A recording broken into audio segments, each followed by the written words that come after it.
Hey Trent Knights, it's Mrs. Vega. And it's Mrs. Carey, and this is the Calm Calm. Corner. This week we are going to be talking about something called Flipping Your Lid and size of the problem. Last week, if you watched my video, we talked about above the line thinking. So if your thinking dips down into some negative thoughts or worst case scenario, I want you to keep pushing yourself to push it above the line and be positive and expect that the best is yet to come.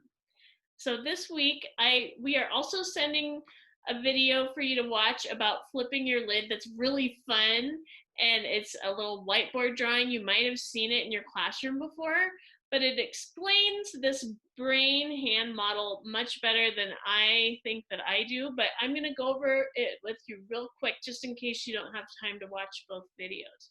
So you can think of your brain like this hand, and your downstairs brain controls your emotions and your reactions, like fight, flight, or freeze if you are in danger.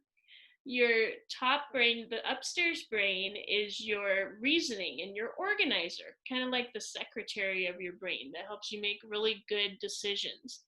And the two parts of your brain are talking all day long, managing your emotions, making decisions. But sometimes a problem happens and whoosh, you flip your lid and your emotions take over and you can't make a good decision. So that's why we've been practicing these calming down strategies so that you can start to calm down and put the lid back on. So when you're having a problem, you can solve it using both parts of your brain communicating with each other. So Miss Carey is going to talk a little bit about something called the size of the problem, and it's a tool to help you keep your lid on and solve problems. Thank you, Mrs. Vega. So, Mrs. Vega, would you mind pulling up the screen that talks about the size of the problem? Okay, Trent Knights, we have talked about the different colors of our emotions. So I want you to think about that when we look at this. Remember, the green is when we're happy and ready to learn. Yellow, we might be feeling a little bit worried or anxious. And red is when we're really mad or terrified, things like that. So we can actually break out the size of a problem based on how we should react. Not how we might react, but how we should react. A big problem is when you're really angry, you're terrified, maybe your house is on fire. That would be a big problem. And we would want to find a way to help out that big problem. The medium and small problems are actually kind of cool because you can solve them. You have the power to fix those problems, to find your solutions. A medium problem might be getting in a fight with a friend. You might be feeling very worried that your friendship might end, or worried that you could get in trouble, things like that. And then a small problem is something you can definitely handle. Still a problem, but you're going to keep your cool. You can solve it really easily. So maybe you got picked to go last in PE. But that's okay. You still get to play. So when we encounter a problem, it's really helpful to figure out what the size of the problem is so that we can have the appropriate reaction.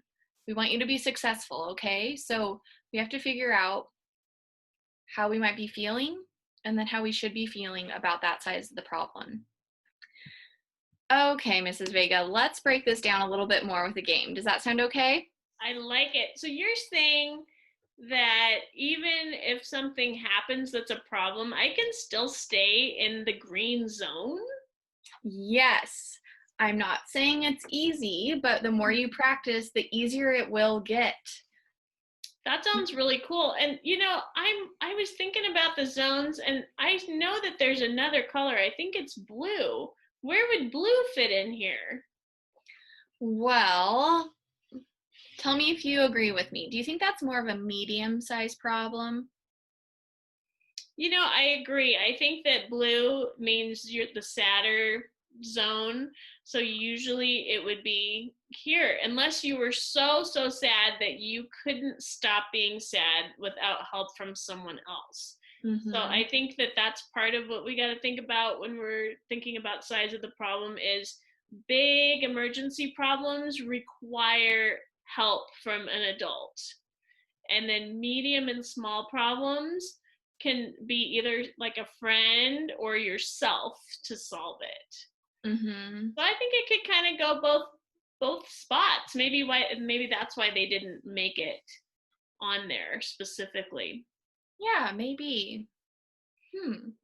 Okay, let's play our game. Let's see if I can figure out what size of the problem, which, even though it might feel like it's a big problem to me, maybe it's just small. So when I'm presented with a problem, I'm going to stop and I'm going to think before I react and decide which kind of problem it is to help solve it without flipping my lid. Okay.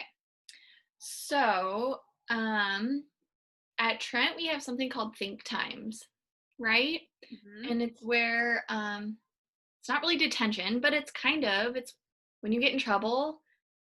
What size of the problem do you think that would be? If you were assigned think time, Mm-hmm. I would say medium. Yes, that's right. The emotions you might have in a medium-sized problem, like worried or anxious or nervous, would be feelings that you might have with a think time. Okay, next problem. We You're are gonna going stump me. I know it. It's gonna be hard. we are going to the rug, and this time we have free choice of where we get to sit. And you really wanted to sit on the star, but someone else already sat there. Well, Big, medium, or small? it might make me feel like I want that star, but I'm gonna stop and I'm gonna think, well, could I have the star another day? Is there still another spot that I could sit? Could I stay in my green zone to solve this problem? I think I could. I'm going to say that that's a small green zone problem. Correct. You do not need to go to your teacher and say, they took my star, because really everybody could sit anywhere. That's a problem you could fix on your own. You could even ask the person next time, can I sit there? So you're right. You would stay in your green zone for that kind of a problem. Cool. Okay. Tell me what size of the problem this could be. There was a death in your family.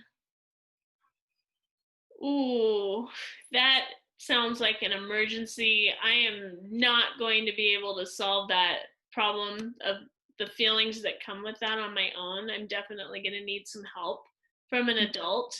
So I'm going to say that's a big problem. That is a big problem. That's when we want to be talking with others and getting help. You could feel terrified, angry, extremely upset. That's a big problem when we would want help from adult. You are totally right, Mrs. Vega. So, woo!